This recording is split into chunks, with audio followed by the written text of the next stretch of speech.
The lighting is a little bit yellow, but I caught up watching Danny, Dawn, and Lisa's live stream. So we're doing reading 1-star reviews of my favorite decks because I don't know, I'm in the mood to be offended, I guess. So today we're going to talk about 1, 2, 3, 4, 5, 6, 7, 8 decks, and I'm going to react to some 1-star reviews. This is just for fun. These are my favorite decks, and I understand that some of them or all of them might not be for everyone, but there's a reason that I love them. So I'm kind of scared to see why people wouldn't like it because I tend to be influenced quite a bit, and I don't want my opinion of a deck to be influenced by a negative review, but also I'm like, I'm an adult. I should be able to handle this. The first deck that I'm going to be watching or reading reviews of is the Good Karma Tarot. Now, the only bad thing that I can say about this deck is the box that it comes in,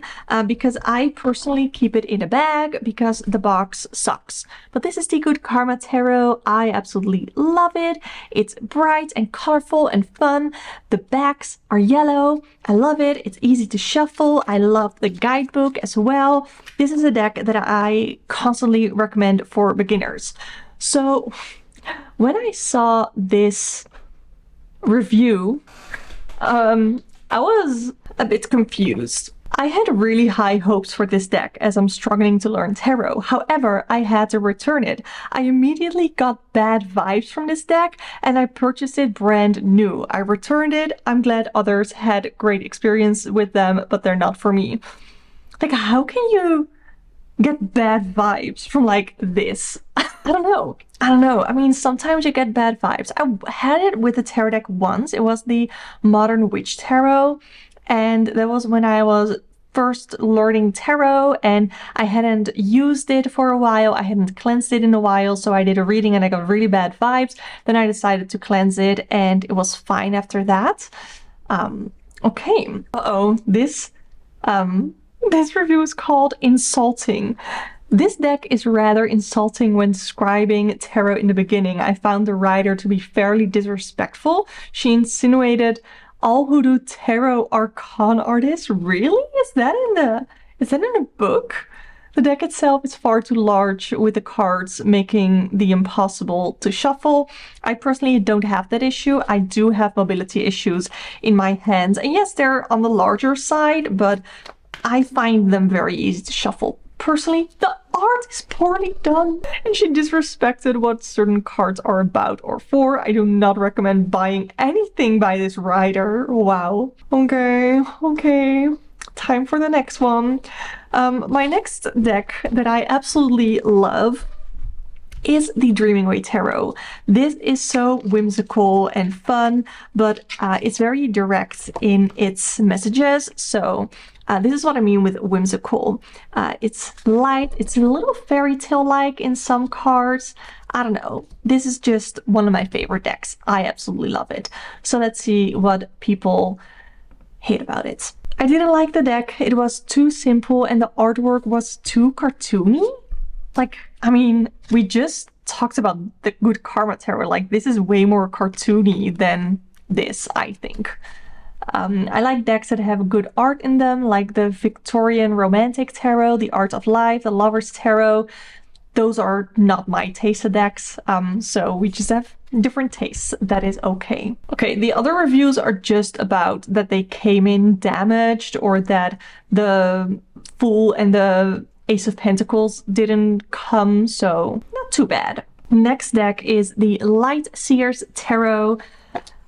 Again, one of my favorites because that is the whole theme of this video. This is a deck that I bought because I sort of had FOMO because I saw everybody talk about this, everybody loving this.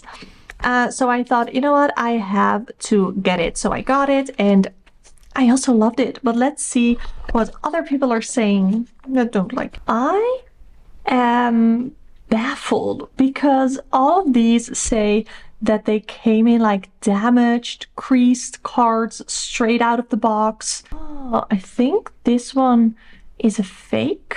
Wait, that's so weird. Okay, I'm gonna do some 2-star reviews because this one is really large.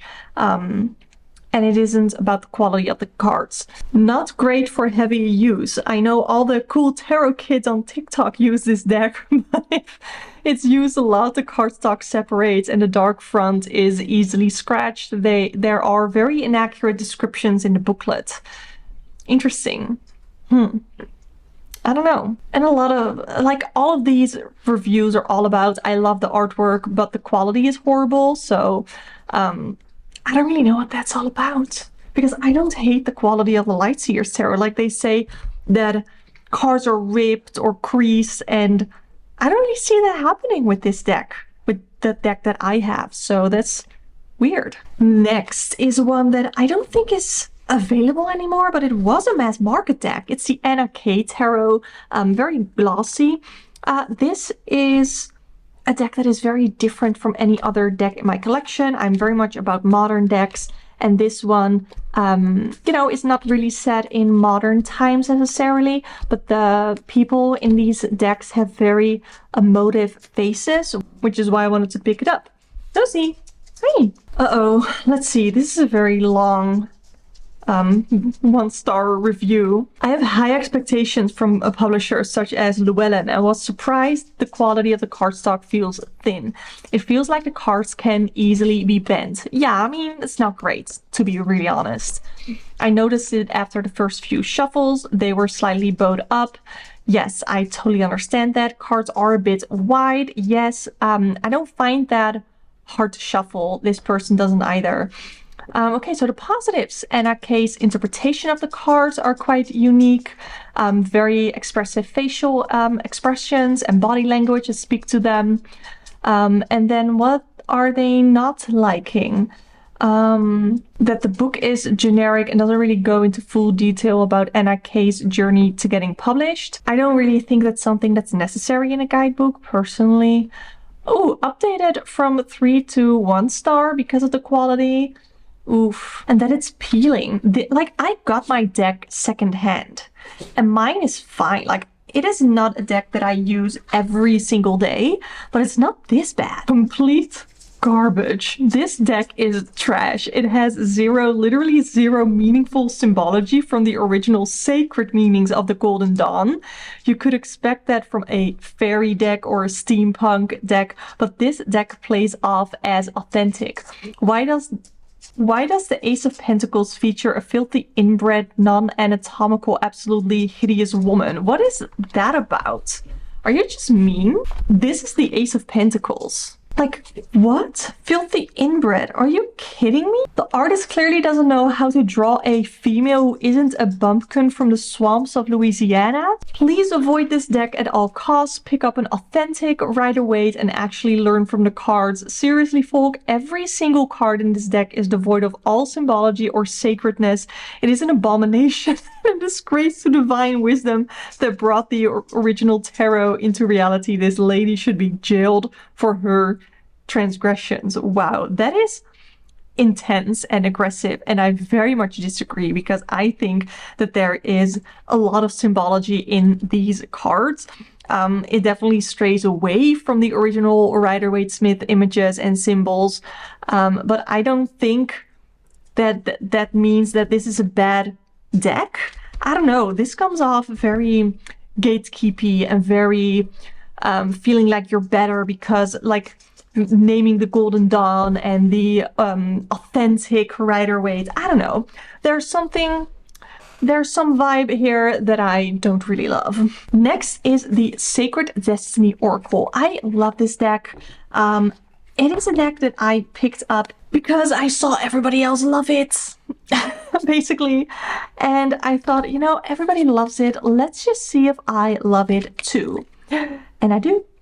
I do, and I don't know why, because, well, I know why, but when you look at the card, you know, you have the big white border, you have a very simple image on the card, and then one keyword on the bottom. But that is what I love about it. It's simplicity, and I don't know, I really, really enjoy it. Okay, no creativity, horrible artwork. Okay, I guess. Terrible digital prints, terrible repetitive keywords, not even worth £1. All positive cards. I was not able to do reading properly. All positive cards? Really? I mean, this one just talks about protection, so it can be a jumping off point, like, okay, what do I need to know about protection? I don't know, I don't necessarily, I think they're mostly quite neutral, and then here you have inner peace, but that doesn't necessarily mean that it's positive, because you can draw that card on what is something that I'm having trouble with. So I think it's more the way that that person chooses to read with the oracle cards, because I don't think it's like all happy, shiny, bubbly, you know? Oh, This Might Hurt Tarot's next. This is a deck that I got from Liminal 11. They sent it to me. They sent the entire special edition, and I just absolutely fell in love with this deck. I love the glimmering sides. It is quite reflective, and this is like as big as a deck can be, so that I can still shuffle it. But I love the artwork. It's modern. It's not too colorful, not too muted. It's right, like it's perfect. I absolutely love this deck.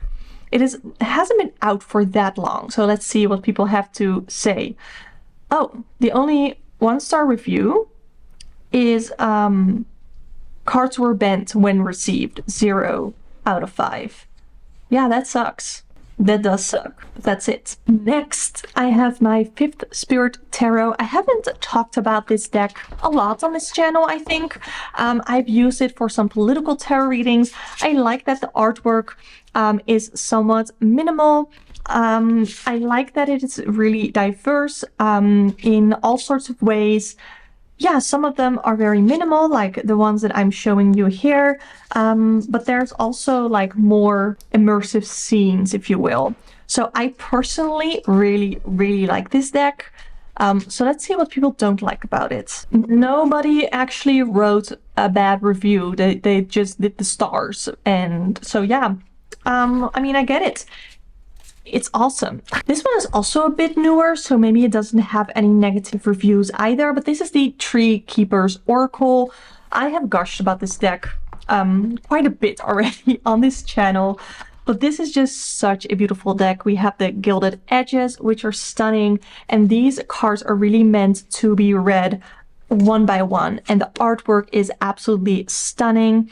This is done by the same artist as the Shadowscapes Tarot, the Paulina Tarot, so I'm definitely thinking of picking up one of those decks. But let's see if people have something negative to say.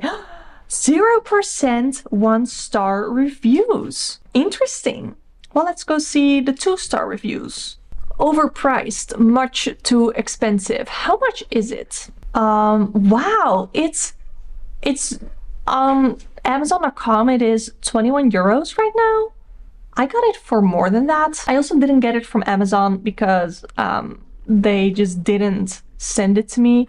It got lost in the mail. Do we have some more critical reviews? Nope, just that one that is too expensive. So those were some 1-star reviews of decks that I personally really, really love. I'm thinking of doing it the other way around as well, reading 5-star reviews of decks that I didn't like. Let me know if you want to see something like that. And even though we sort of made fun of some of these reviews, I do really appreciate people who take the time to leave reviews, because they're just really helpful for me when I'm making a decision on a deck purchase, whether it comes to the packaging, to the way that it's shipped, to the quality of the cards. So I do take into account people's reviews, people's opinions. So subscribe if you want to see more tarot chats and deck reviews. But for now, thank you so much for watching, and I hope to see you next time. Bye!